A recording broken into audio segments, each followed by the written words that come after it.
Hello, this is Ron Nutter and welcome to another edition of Tech Bites with Ron Nutter. This time we're going to be looking at something called an ODB reader, and that's onboard diagnostic, or I said ODB, I meant OBD. I flipped letters. This is a handy tool to have because if you've ever had the check engine light go on, in some cases, depending on the vehicle, you may not really get a clear indication of what's going on. And you take it to the dealer, and my experience is they'll reset the code depending on what they find and say, well, let's see if it comes back. And then you get to make yet another appointment. What I found with this one is it will let you go in and then clear the code. And if it's a valid problem, it usually will return within 24 hours or so.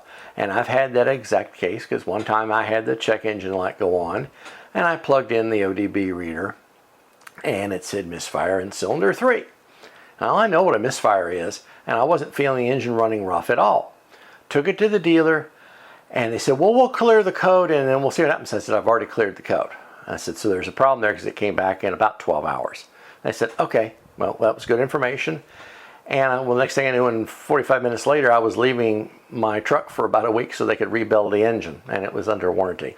But this is handy. It saves you an additional trip to where whoever is doing your servicing, that it gives you at least a leg up on what you're seeing versus if you get somebody who's trying to be less than honorable with you, that it will at least give you an information on your side, and they should value that.